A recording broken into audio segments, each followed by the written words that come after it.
According to market makers, Treasury options imply calm after the crash. The bond sell-off that pushed 10-year Treasury yields to their highest in 2 years may not lead to a full-on taper tantrum, according to one of the biggest Treasury options market makers. Bets in the options market suggest yields won't go far above current levels, with investors positioned for the 10-year yield to rise modestly to 1.9% in the near term, despite hawkish Federal Reserve minutes last week, said Harm Backx, a trader at Optiver holding BV in Amsterdam. Bearish bets also lost steam after data on Friday showed a mixed picture of the U.S. jobs market. While unemployment fell and wage growth beat expectations, payrolls increased by less than half the projection. Yields surged to 1.8% last week, the most since January 2020, amid a brutal bond market sell-off, after the Fed signaled its plan to quicken monetary tightening to combat inflation. People are definitely still putting on bearish plays, but not for crazy scenarios, Backx said in an interview. The market actually acted very reasonably around the FOMC minutes and not panicky at all. After the payroll figures,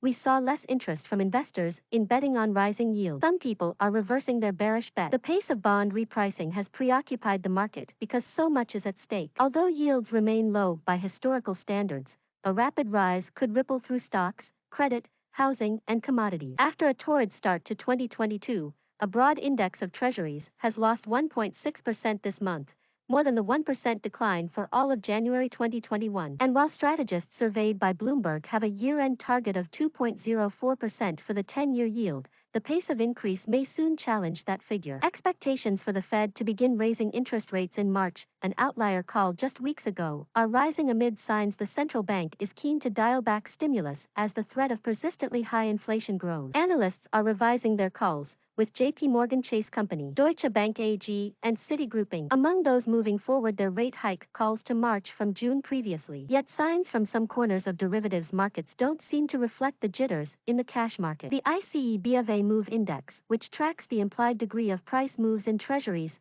fell last week. The calmness in the options market may have partly reflected the fact that a lot is already in the price, according to Backx. We have seen decent interest in people playing a rise in yields for a few months already, for instance through buying puts and put spreads, he said. It tends to increase close to events, such as the release of the FOMC minute. To be sure, the recent Treasuries sell-off has been more focused on the front end of the market. As a result, the yield curve has flattened, with 10- and 30-year yields lagging shorter-dated peers on the perception that early moves by the Fed may reduce price pressures down the road. That view in the options market may be challenged this week when the U.S. government publishes its inflation data Wednesday. Consensus expects consumer prices to rise 7% for the year through December and 0.4% from a month earlier. Copyright 2022 Bloomberg L.P.